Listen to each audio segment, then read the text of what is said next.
आज हम जिस मूवी को एक्सप्लेन करने वाले हैं वो एक सच्ची घटना पर आधारित है। ये कहानी है एरॉन नाम के एक लड़के की, जो कि एक बहुत ही वीरान जगह पर हाइकिंग करने निकल जाता है। वहां पहुंचने पर उसे दो लड़कियां दिखती हैं जो कि वहां अपना रास्ता भटक चुकी होती है। एरॉन उनके पास जाकर उनकी हेल्प करता है, उन्हें आगे का रास्ता बताता है। कुछ दूर तक साथ चलने के बाद वो उनसे कहता है कि मैं यहाँ एक ऐसी जगह जानता हूँ जहाँ तुम लोग को बहुत मजा आने वाला है और मैं इसकी पूरी गारंटी लेता हूँ। क्या तुम लोग मेरे साथ चलोगी? जिस पर वो दोनों इसके लिए तैयार हो जाती हैं। अब एरॉन उन्हें पहाड़ों के बीच होते हुए आगे की तरफ ले जाता है और तभी बीच रास्ते में जाकर वो अचानक नीचे कूद जाता है। दोनों लड़कियां यह देखकर काफी डर जाती हैं। उन्हें लगता है कि एरॉन गलती से नीचे गिर गया। तभी एरॉन उन्हें आवाज देकर नीचे कूदने को कहता है। दोनों लड़कियां एक एक करके नीचे कूद जाती हैं। नीचे दरअसल एक बहुत ही बेहतरीन नेचुरल स्विमिंग पूल होता है। तीनों वहाँ खूब एंजॉय करते हैं। कुछ देर बाद तीनों अपने अपने सफर में निकल जाते हैं। एरॉन एक बहुत ही एडवेंचरस लड़का था। उसे नए नए प्लेसेस को एक्सप्लोर करना बहुत ही पसंद था। वो अपनी इस जर्नी को एंजॉय करते हुए आगे बढ़ रहा था। अब जब वो दो पहाड़ियों के बीच से नीचे उतर ही रहा होता है, तभी उसके नीचे का एक बड़ा सा पत्थर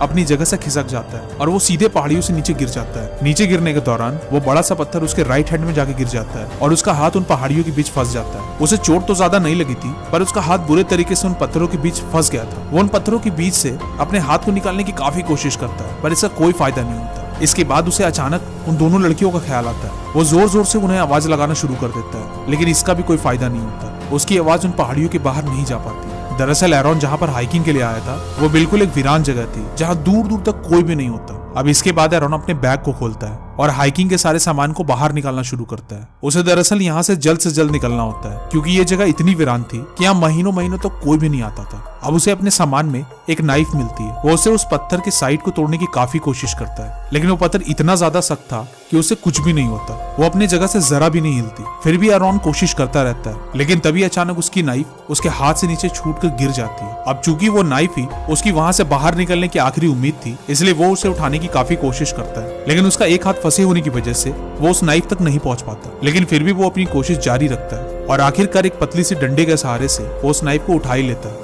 अब इसके बाद वो फिर से उस पत्थर को तोड़ना शुरू करता है, लेकिन इसका कोई फायदा नहीं होता। दरअसल वो चट्टान इतनी ज्यादा ठोस थी जिसे नाइफ की धार भी खत्म हो जाती है। अब देखते देखते रात हो जाती है। उसे यहाँ फंसे हुए काफी टाइम हो चुका था। उसे कुछ भी समझ नहीं आता कि वो आखिर क्या करे, वो यहाँ से कैसे निकले। लेकिन फिर भी एरॉन अपनी उम्मीद नहीं छोड़ता।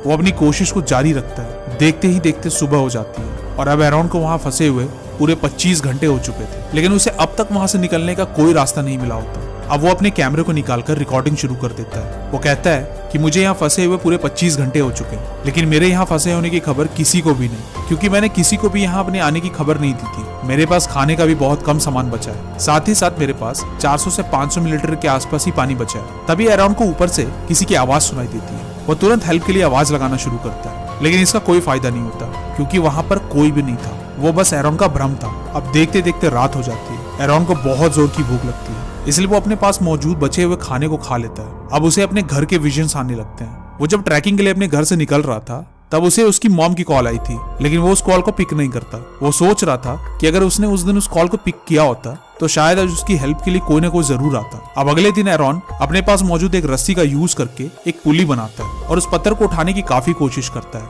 लेकिन पत्थर अपनी जगह से बिल्कुल भी नहीं हिलती। अब वो उस रस्सी के ऊपर चढ़कर अपना पूरा जोर लगाता है, लेकिन वो पत्थर अपनी जगह से जरा भी नहीं हिलती। अब एरॉन को वहां फंसे हुए पूरे 3 दिन हो चुके थे। उसने लगभग हर मुमकिन कोशिश कर ली थी, लेकिन उसका कोई भी फायदा नहीं हुआ होता। उस तंग जगह में उसे दिन भर में सिर्फ 15 मिनट के लिए ही धूप मिल पाती थी। उसकी हालत भूख और प्यास के कारण धीरे धीरे खराब होने लगी थी। अब आखिरकार वो ये डिसाइड करता है कि वो अपना हाथ काट कर यहाँ से बाहर निकल जाएगा। वो अपने हाथ को एक रस्सी से बांधता है और नाइफ से उसे काटना शुरू करता है, लेकिन उस नाइफ की धार बिल्कुल ही खत्म हो चुकी थी, इसलिए वो ऐसा नहीं कर पाता। अब वो कैमरे में रिकॉर्डिंग ऑन करता है और कहता है कि कभी भी सस्ते टूल्स का इस्तेमाल ना करें, ये जरूरत पड़ने पर हमारे किसी भी काम की नहीं होती। अब देखते ही देखते ये दिन भी गुजर जाता है। रात में एरॉन को अपने पुराने दिन याद आने लगते हैं। वो अपनी फैमिली, अपने दोस्तों को याद करके स्माइल कर रहा होता है और तभी अचानक वहाँ बहुत तेज बारिश शुरू हो जाती है। एरॉन काफी दिनों से प्यासा था, इसलिए वो तुरंत अपनी बोतल निकालकर पानी पीने लगता है। अब देखते ही देखते पानी नीचे भरना शुरू हो जाता है। एरॉन उसमें डूबने लगता है, लेकिन चूंकि पानी में कोई भी भारी चीज वेटलेस हो जाती है, इसलिए एरॉन एक बार फिर से अपना पूरा जोर लगाकर उस पत्थर को हटाने की कोशिश करता है और इस बार वो उस पत्थर को हटाकर खुद को आजाद कर लेता है। वो वहां से निकलकर सीधे अपनी गाड़ी तक जाता है और अपने घर की तरफ निकल जाता है, लेकिन अफसोस ये सब उसका बस एक सपना होता है। वो अभी भी वहीं पे फंसा हुआ होता है। उसे वहां फंसे हुए पूरे 4 दिन हो जाते हैं और आज उसका 5वां दिन होता है। भूख प्यास के कारण उसे हेलुसिनेशन आने लगते हैं। वो पागलों के जैसे खुद से ही बात करने लगता है, खुद ब खुद हंसना शुरू कर देता है, कमेंट्री करना शुरू कर देता है। वो खुद से कहता है कि अगर मैंने उस शॉपकीपर को भी, जहां से मैंने ट्रैकिंग का सामान लिया था, उसे भी अगर अपने आने की खबर दी होती तो वो भी अब तक शायद मेरी मिसिंग होने की कंप्लेन कर देता। अब सारे रास्ते बंद होता देख एरॉन फिर से अपने हाथ में एक बार रस्सी बांधना शुरू करता है ताकि अपना हाथ काट सके। अब चूंकि नाइफ की धार बिल्कुल ही खत्म हो चुकी थी, इसलिए वो अब उस नाइफ को अपने हाथ में घुसा देता है ताकि वो अपने हाथ की हड्डी को तोड़ सके। नाइफ के अंदर जाते ही खून निकलना शुरू हो जाता है, लेकिन उसके आगे उसे हाथ काटने की बिल्कुल भी हिम्मत नहीं होती। वो वहां रुक जाता है और देखते ही देखते ये दिन भी गुजर जाता है। एरॉन को अब यहाँ फंसे हुए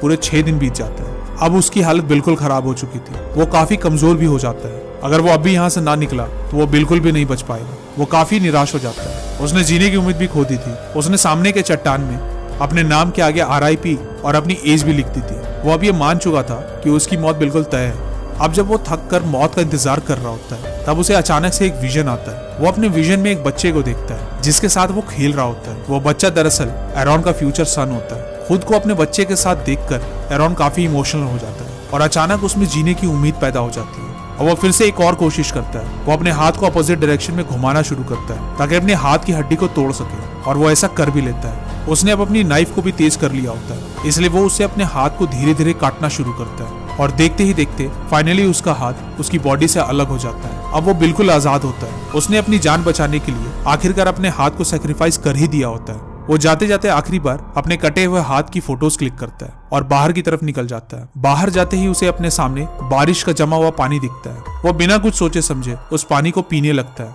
उसने कई दिनों से पानी की एक बूंद तक नहीं पी थी, इसलिए वो जी भर के पानी पीता है। अब इसके बाद वो वहां से आगे की जर्नी तय करता है। काफी दूर तक चलने के बाद उसे बाहर निकलने का कोई रास्ता नहीं मिलता। दरअसल वो रास्ता भटक जाता है। एरॉन काफी पेन में होता है, लेकिन फिर भी वो हार नहीं मानता और उस जगह से बाहर निकलने की कोशिश जारी रखता है। और तभी उसे चलते चलते एक फैमिली दिखाई देती है जो कि यहाँ हाइकिंग के लिए आई हुई थी। तब एरॉन जोर से आवाज लगाकर उनको अपनी तरफ बुलाता है। फैमिली एरॉन के पास जाती है और उसकी खराब हालत देखकर तुरंत मेडिकल टीम को बुला लेती है और उसे जल्द से जल्द हॉस्पिटल ले जाया जाता है। अब इसके बाद हमें कुछ साल बाद का सीन दिखाया जाता है, जहां अब एरॉन अपने कटे हुए हाथ के साथ स्विमिंग कर रहा होता है। वो टाइम टाइम पर एडवेंचरस चीजें करता रहता है, लेकिन इस बार उसने अपनी गलतियों से काफी कुछ सीख लिया था। वो अब जहां भी जाता था अपनी फैमिली और अपनी फ्रेंड्स के लिए एक नोट में अपनी लोकेशन जरूर बता के जाता था। उसने कभी भी अपने कटे हुए हाथ को अपने पैशन के बीच नहीं आने दिया होता। वो अपनी नई जिंदगी के लिए बहुत पॉजिटिव होता है और इस तरह इस मूवी का एंड हो जाता है।